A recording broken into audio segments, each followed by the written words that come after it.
का और अमित शाह जी का, नड्डा जी का और अनुराग ठाकुर जी का मैं बहुत आभारी हूँ।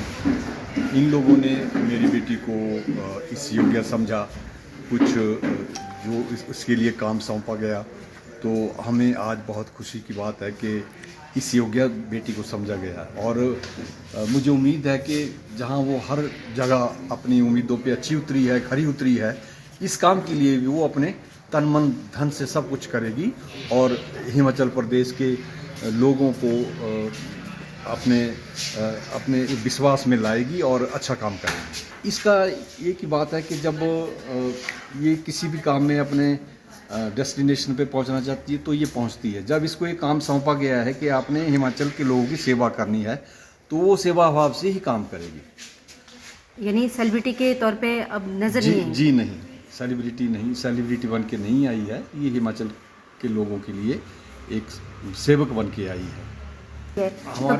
हमारे किसी भी पार्टी से कोई दुश्मनी नहीं है। सब अपने अपने पार्टी का एम लेकर के चलते हैं। हमारा लक्ष्य जो है हमने पूरा करना है। हमने ये सारी लड़ाई झगड़े और दूसरी चीज़ें अवॉइड करनी है।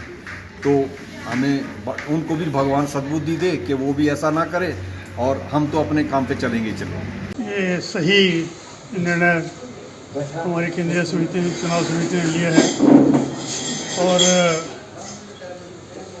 किसी कार्यकर्ता की अनदेखी की बात नहीं है।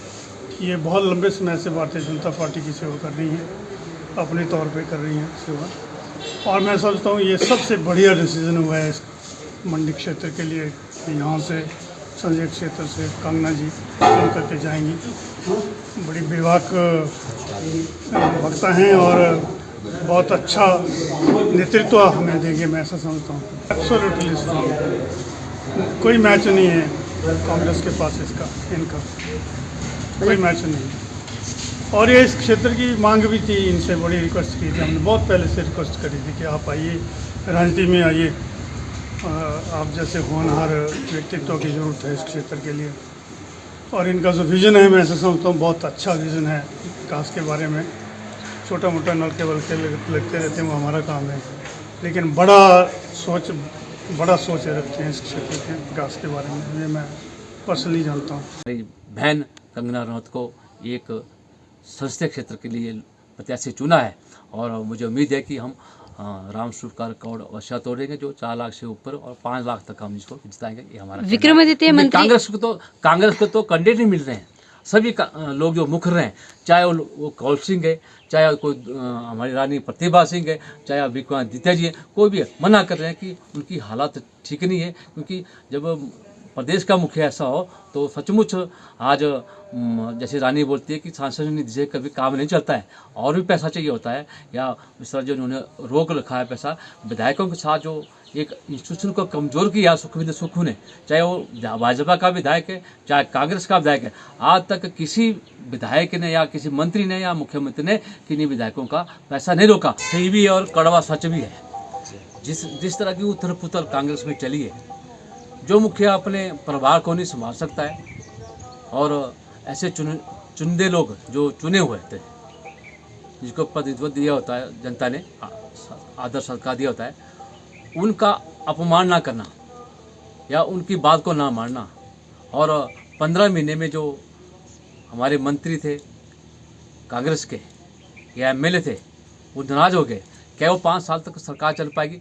मैंने पहले इसलिए कहा था सुक्खू जी का कार्यकाल जो है बहुत कम रहेगा और 2024 जून में हम सरकार बनाने वाले हैं। कांग्रेस मुक्त भारत का नारा दिया था, वो जल्दी होने वाला है। 2-4 प्रदेशों में है, वो भी ख़त्म होने वाला है। इसलिए मैं चाहता हूँ कि हिमाचल प्रदेश में 2024 जून में जो है भारतीय जनता पार्टी सरकार और कांग्रेस मुक्त होगा। धन्यवाद। ये एक और भविष्यवाणी है जी, भविष्यवाणी है, क्योंकि मैं जो बोलता हूँ सच बोलता हूँ, और जो मेरे से छेड़ता भी है वो बचता भी नहीं है। मैं सच्चाई बोलता हूँ, जो मेरे से छेड़ता है, चाहे छोटा हो बड़ा हो, वो बचता नहीं है। मैं ऐसा व्यक्ति, सच्चाई वाला व्यक्ति हूँ, मुंह पे बोल देता हूँ, और चाहे वो छोटी सी बात हो चाहे बड़ी बात है, लेकिन मैं सच्चाई बोलता हूँ। उसी सच्चाई के अनुसार मैं आज चला हूँ इस राजनीति में। कभी मैंने किसी से छल कपट नहीं किया, ना करूँगा, ये मेरा लक्ष्य है। और जो मैंने कह दिया वो होके रहता है। और इस तरह मैंने कहा कि जो मेरे से छेड़ता है या मुझे कुछ कहता है उसका सत्यानाश पहले ही हो जाता है, ये मेरा कहना है। अभी कितने विधायक आपके संपर्क में और हैं?